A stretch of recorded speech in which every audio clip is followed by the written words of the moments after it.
Come on in. Welcome to our home. Only a little bit messy. My name's Eli Michelle. I'm the rabbi here at Congregation Suburban Torah in Livingston, and thank you so much for coming and joining to learn a little bit about the holiday of Hanukkah, the light of God in the darkness. Almost all Jewish holidays, they happen at the beginning or in the middle of each Jewish month, when the moon is either getting bigger, or it's at the full moon, right? It happens like the 15th of the Jewish month, every single month, right? It's only Hanukkah, which is celebrated at the end, towards the end of a Jewish month, when the moon is getting smaller, right? And it's exceptionally dark outside.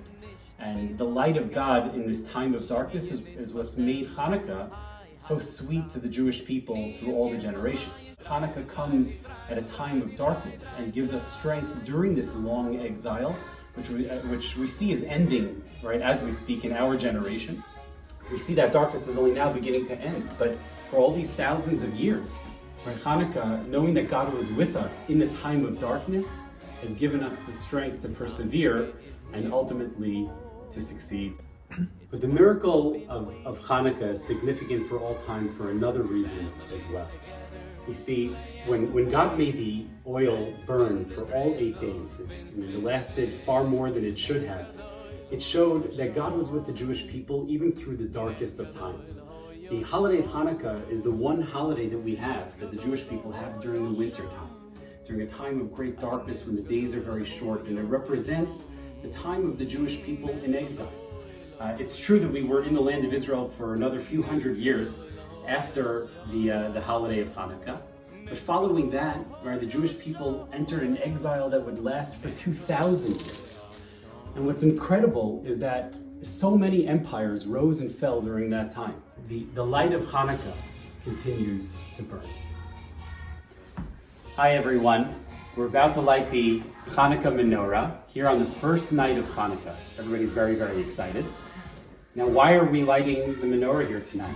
As you see, there are 8 lights that we're going to be lighting over the course of the 8 nights of Hanukkah, and each night we'll add another light. So tonight, on the first night, we'll be lighting only one Hanukkah candle, or one Hanukkah light here with oil, and tomorrow night we'll be lighting 2, and so on and so forth. We have an extra candle here for each menorah, which is not really part of the commandment of the Hanukkah menorah. It's called the shamash, because we're really not supposed to use the regular candle, the candles that we're using for Hanukkah, for any other purpose. They're there purely to bring light to the world.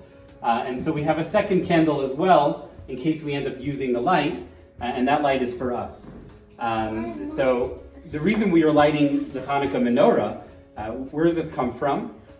Well, at the time of the Maccabees, after they defeated the Greeks, and they came to the temple to purify the temple, they looked for oil to light the menorah in the temple. There was a great, great, beautiful golden menorah in the temple. But they could only find one tiny little vessel, little jar filled with pure oil. Everything else had been shattered and destroyed by the Greeks, enough to light the menorah for one night. However, when they lit it on that first day, it just kept burning and burning and burning for 8 straight days, long enough for the Maccabees to produce new oil, new pure oil, to then continue lighting the menorah. And it was a sign, a miraculous sign from God, that God was still with the Jewish people after all the darkness that it had been through, and that continues, that light continues until this very day. No matter how dark it gets outside, and this has been a very tough year, we know that God is with us. So with that, everyone, we're going to make the blessings and light the menorah here on the first night of Hanukkah. Very carefully. If the fire chief is watching, we've taken all precautions. Okay, that's all right. You know which one you're going to be lighting? So you can light the shamash beforehand, because that's not the actual light. So here, light this one. Just wait, this one, the shamash. And I'm lighting the shamash. That's not the actual Hanukkah candle. One that's higher and higher. Baruch atah Adonai Eloheinu melech haolam shehechianu v'kiyemanu v'higianu la'azman hazeh.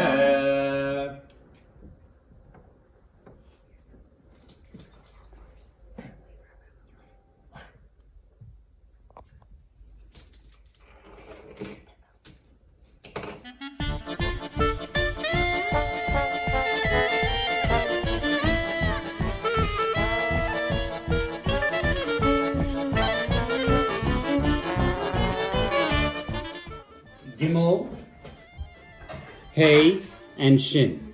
Now, what do these letters stand for? There are many different explanations, but these are 4 Hebrew letters, and they can, each one is the beginning of a word.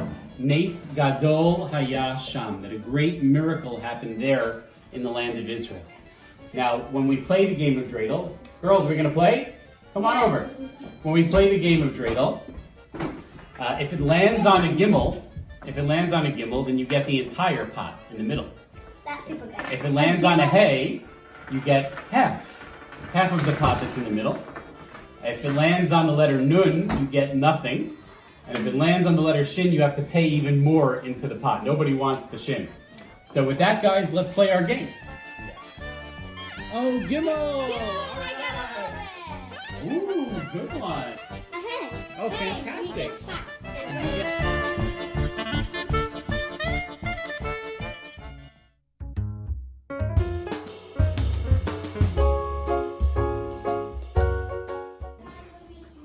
I'm Amuna. I'm a dad. And I'm 12. And I'm 9. Today is Hanukkah, the first night of Hanukkah. We light candles on the menorah, make latkes, and play dreidel. We eat fried things because it's fried in oil. Yeah. To remember the miracle of the oil in the Beit HaMikdash. So we have some sweet potato latkes that we're going to make. It's like a potato pancake. And then some regular potato ones. And they're being fried right now. Kind of like mac and Pot. cheese. It looks like that. So we have a lot of fried things on We Hanukkah. put carrots in just because they say that baby carrots helps the oil not burn, and you could reuse it more because it doesn't get bad.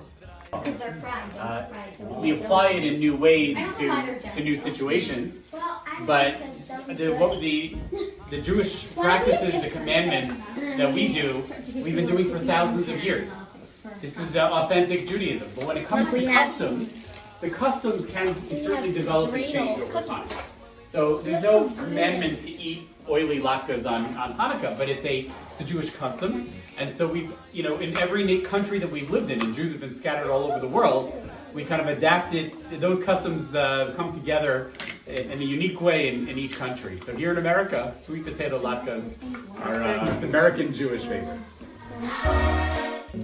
People also traditionally eat jelly donuts or donuts. They don't get brown when you microwave So them. you'll make some sweet potato ones. That's fine. I'm not worried about it. I'm so excited. Yeah. Families together, play and win. Let's spin the dreidel, spin, spin, spin. Nes gadol ho yoshom. Nes gadol ho yoshom.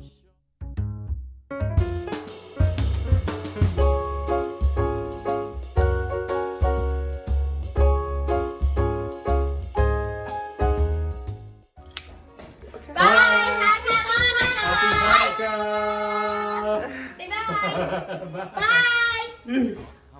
Zeit fin Jür, Chaneke ist schon du.